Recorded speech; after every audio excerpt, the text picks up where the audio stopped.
Okay बंधुओं, Kantara chapter 1 का trailer आपके सामने आ चुका है, जो कि है 2 मिनट 57 सेकंड्स का। और इसके अंदर जिस तरीके की विजुअली चीजें दिखाई गई है काफी ज्यादा रिच लग रहा है। जहाँ पर कल्चर जिस तरीके से हमारा प्रेजेंट किया गया है वो देखकर आपको काफी बढ़िया लगेगा। जहाँ पर देव देविया या फिर झरने, जो रात और दिन के सीन है काफी ज्यादा विजुअली इम्पैक्टफुल है। जहाँ पर हर एक चीज को काफी बढ़िया तरीके से हमारे सामने प्रेजेंट किया गया है। और साथ ही साथ जिस तरीके का बजट इस बार देखने को मिला है 125 करोड़ का, ये बहुत बड़ा है। क्योंकि पिछली बार जो कांतारा आया था उसका बजट सिर्फ 16 करोड़ था और उसने बॉक्स ऑफिस पर 450 करोड़ का कलेक्शन किया था। और इस बार जो बजट भी बड़ा है उसके साथ ये भी पता चलता है कि शो का हाइप ज़्यादा है, तो इस बार ये मार्केट बहुत बड़ा होने वाला है। और 125 करोड़ तो फिल्म रिलीज होने से पहले ही मेकर्स ने कमा लिया है, क्योंकि अमेजॉन प्राइम ने इसका OTT राइट्स पहले ही खरीद लिया है। तो 125 करोड़ तो आराम से आ गए, लेकिन बाकी जो कलेक्शन थिएटर वाइज शो करने वाला है वो तो और भी ज़्यादा बड़ा होगा।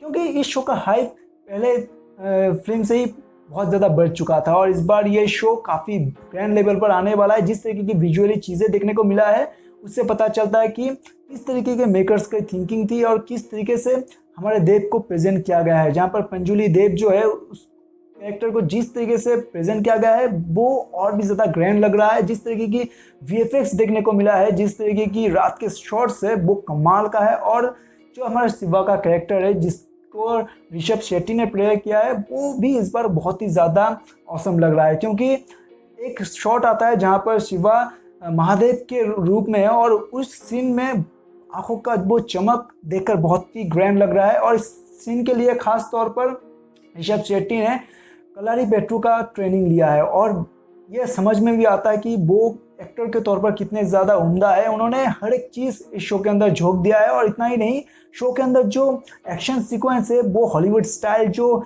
रैगिंग टेक्निक है उसका इस्तेमाल करके फिल्माया गया है। क्योंकि इस बार जो बजट है एक्शन का वो 50 करोड़ है। और इतना ही नहीं, 500 फाइटर्स एक शॉट के लिए है और 3000 जूनियर आर्टिस्ट उसी शॉट के अंदर आपको देखने को मिलेंगे। तो आप सोचो, जो 25 दिन का सिर्फ एक्शन फिल्माया गया है वो कितना ग्रैंड लेवल का होगा। और एक रथ वाला भी सीन है जहाँ पर एक्शन फिल्माया गया है और ये सब कुछ बहुत ही ग्रैंड बनाता है इस शो को। और इतना ही नहीं, इस बार ऋषभ शेट्टी इसके डायरेक्टर है, लेकिन साथ ही साथ राज शेट्टी भी इसके साथ जुड़े हुए हैं जिन्होंने खास तौर पर एक्शन संभाला है। और शॉट देखकर पता चलता है कितना ग्रैंड लेवल का इस बार डायरेक्शन होने वाला है। और इतना ही नहीं दोस्तों, इस बार जो टाइमलाइन है वो 2 दिखाया गया है। जहाँ पर एक तो 90s का टाइमलाइन जहाँ पर शिवा का कैरेक्टर रन करता है, और दूसरा टाइमलाइन दिखाया गया है 1600 साल पहले, जहाँ पर पंजुली देव जब ओरिजिन स्टोरी है उससे दिखाया गया है। जहाँ पर पंजुली देव कैसे आए धरती पर, किस तरीके से उस टाइम पर जंगलों को बर्बाद किया जा रहा था। सेम चैप्टर 1 का स्टोरी आपको पहले मूवी की तरह ही देखने को मिलेगा, जहाँ पर जंगल को फिर से बर्बाद किया जा रहा है और उसी वजह से देव धरती पर आते हैं। और ये शॉट आपको ट्रेलर के शुरुआत में दिखाई दिया जाता है वॉइस ओवर के साथ। और आपको पता चलता है कि किस तरीके से देवदूत आते हैं धरती पर हमें बचाने के लिए और जंगल को रक्षा करने के लिए। जो पंजुली देव को दिखाया गया है वो भी कमाल का है, हर एक शॉट कमाल का है। और अगर आपने पहला मूवी देखा है तो आपको पता होगा कि एक सर्कल होता है जहाँ पर शिवा जाता है और वहाँ से गायब हो जाता है। और उसी सर्कल को बार बार इस बार शॉट में दिखाया गया है। इससे पता चलता है कि वहाँ पर जरूर कहानी फोकस करने वाली, क्योंकि उस सर्कल के ठीक नीचे गुफा दिखाया गया है जिससे एक टाइमलाइन सेट होता है जहाँ पर 1600 साल पहले जो पंजुली देव है वहाँ पर ही रहते थे। और उसी चीज़ को घेरते हुए ये कहानी आगे बढ़ेगी, जहाँ पर एक क्रूर राजा होता है और वो राजा लोगों के ऊपर जुल्म करता है और उनसे पैसे हेंकता है। और ये चीज़ करके वो जंगल को भी बर्बाद कर रहा था। जो कांतारा एक्चुअली जंगल है वो उसे बर्बाद कर रहा था और इसी वजह से पंजुली देव जागृत हो जाता है। और उसके बाद जो जो होता है वो आपको शो के अंदर देखने को मिलेगा। और हाँ, शिवा का किरदार इस बार बहुत ही ग्रैंड लेवल का देखने को मिलने वाला है। और इस बार जो दोनों टाइमलाइन है शायद क्रॉस कर जाए,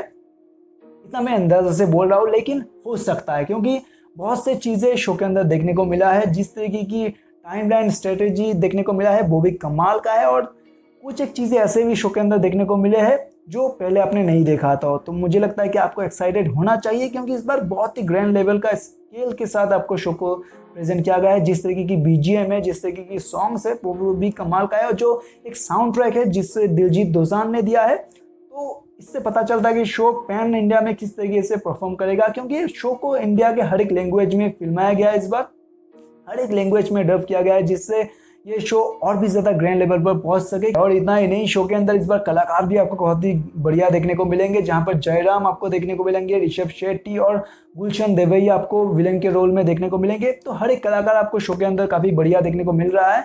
और साथ ही साथ जिस तरीके की प्रेजेंटेशन उनका है, जिस तरीके की डायलॉग डिलीवरी हमको देखने को मिला है, उससे पता चलता है कि हर एक रोल काफ़ी अहम होने वाला है। तो आप जमे रहिए, क्योंकि 2 अक्टूबर को फिल्म रिलीज़ होने वाला है। ज़्यादा वक्त नहीं है, बहुत ही देरी से रिलीज़ किया गया है ट्रेलर को, लेकिन हाइप बना हुआ है और मुझे लगता है कि कुछ बहुत ही ग्रैंड पकने वाला है और बहुत ही ग्रैंड हमारे सामने परोसा जाएगा। तो तैयार रहिए और शो को एंजॉय कीजिए। बाकी ट्रेलर का रिव्यू आपको कैसा लगा कमेंट में जाकर ज़रूर बताइए। तब तक के लिए मैं तुषार कौर यानी कि द स्टेक्स मिलता हूं आपको अगले नई वीडियो के साथ। तब तक के लिए धन्यवाद।